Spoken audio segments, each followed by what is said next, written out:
Canada's decision to block Foreign Minister S Jaishankar's interview with an Australian media outlet in their country may backfire on the country, raising questions on freedom of speech and freedom of press.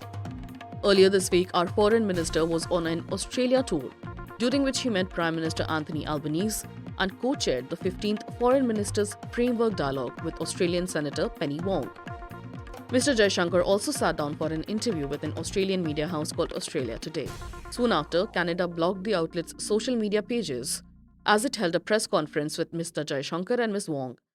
The move came amid diplomatic tensions between New Delhi and Ottawa and sparked strong response from India, who called out their hypocrisy towards freedom of speech.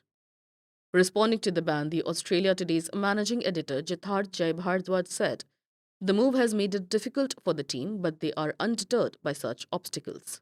Quote, "The recent restriction and ban on our interview with Indian External Affairs Minister S Jaishankar and the press conference with Australian Foreign Minister Senator Wong on our social media, under orders from the Canadian government, have been difficult for our team and those who value free and open journalism," he said in a statement posted on social media. The Australia Today vowed to continue advocating for an open and inclusive media landscape as they thanked the fraternity for being a beacon of strength amid restrictions. Quote, "We remain steadfast in our mission to bring important stories and voices to the public, undeterred by these obstacles," unquote, said the managing editor.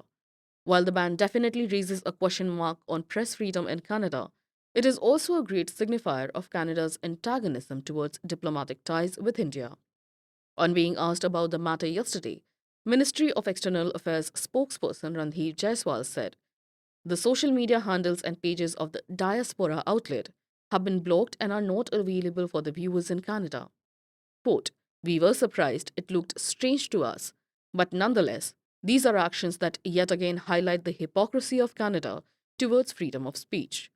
In his media interactions, the External Affairs Minister spoke about three things: a pattern of Canada making allegations without evidence, the surveillance of Indian diplomats, which he termed unacceptable, and political space being given in Canada to anti-India elements. "So you can draw your conclusions from that on why the Australia Today channel was blocked," unquote, the diplomat said.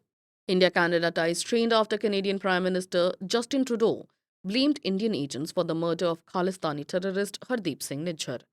The charge was thrashed by India as baseless. Last month, the relationship hit a new low, with Canada terming the Indian High Commissioner as a person of interest in the killing.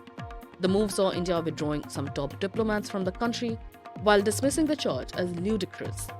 Last week, India flagged a violation of diplomatic conventions by the Canadian government for putting some of its consular officials under audio and video surveillance. Canada could not hide behind the technicality to justify its harassment, the government had said, while lodging a protest with the Canadian government.